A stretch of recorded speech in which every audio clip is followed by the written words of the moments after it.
जय हिंद दोस्तों। भारत ने अपने 5th generation stealth fighter jet advanced medium combat aircraft यानी कि एमका को डेवलप करने के लिए एक नए फ्रेमवर्क को मंजूर किया है। इस प्रोग्राम को आगे बढ़ाने की जिम्मेदारी एरोनॉटिकल डेवलपमेंट एजेंसी को सौंपी गई है, जो इस प्रोग्राम की nodal public sector undertaking agency है। रक्षा मंत्रालय की ओर से जारी बयान के मुताबिक एजेंसी अब जल्द ही डिफेंस कंपनीज से प्रोटोटाइप डेवलप करने के लिए एक्सप्रेशन ऑफ इंटरेस्ट इशू करेगी।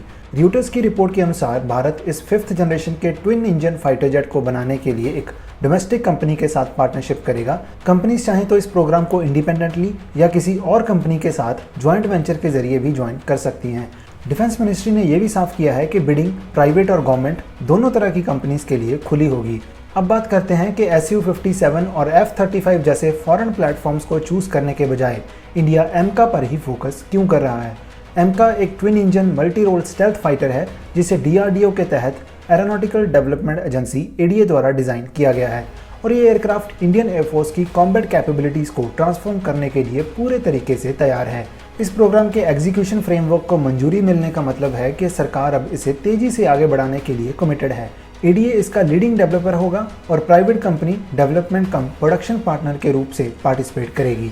असल में एमका को 5th नहीं बल्कि 5.5th जनरेशन के स्टेल्थ फाइटर के रूप में डेवलप किया जा रहा है, जिसमें कई एडवांस्ड फीचर्स होंगे जैसे कि low radar cross section, super cruise, internal weapons bay, AI powered electronic pilot system और नेट सेंट्रिक वॉरफेयर जैसी capabilities. DRDO chief Sameer V Kamat के अनुसार इसकी डेवलपमेंट 2034 तक पूरा होने की उम्मीद है और 2035 में IF में फॉर्मल इंडक्शन।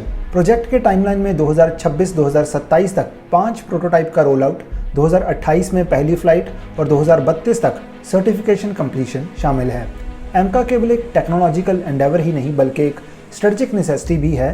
भारत का एमका को प्रायोरिटी देना इसलिए ज़रूरी है क्योंकि इससे हमें रणनीतिक आत्मनिर्भरता मिलती है।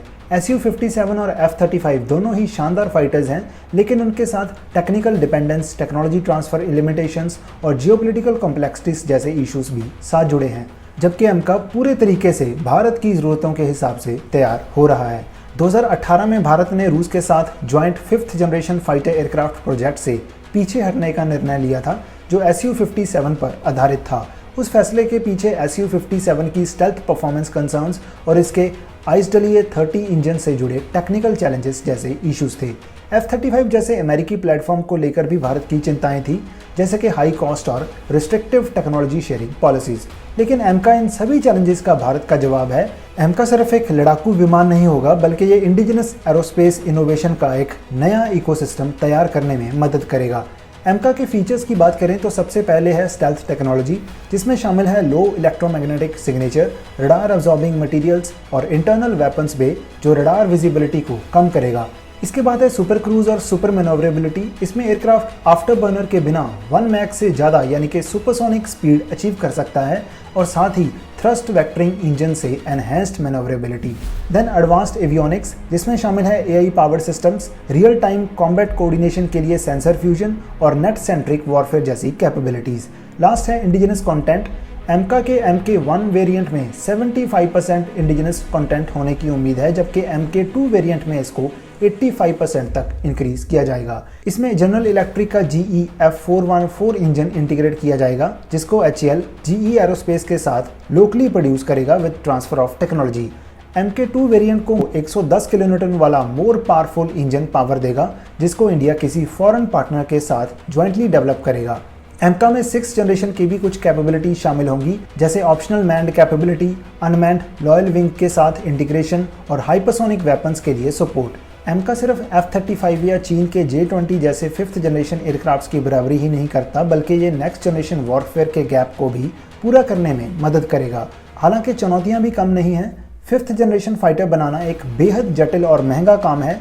अमेरिका के F-35 या चीन के J-20 की डेवलपमेंट में 1 दशक से ज़्यादा समय लगा था। भारत के पास अभी भी स्टेल्थ टेक्निक और हाई थ्रस्ट इंजन को डेवलप करने की एक्सपर्टाइज की कमी है और इसी कारण ही एमका की पहली उड़ान का लक्ष्य, जो पहले 2024-2025 था, अब बढ़ाकर 2028 किया गया है। फिर भी ये साफ है कि भारत अब पूरी गंभीरता के साथ अपनी एरोस्पेस क्षमताओं को आत्मनिर्भरता के रास्ते पर ले जाने को तैयार है और एमका उसका सबसे बड़ा प्रतीक बनकर उभर रहा है।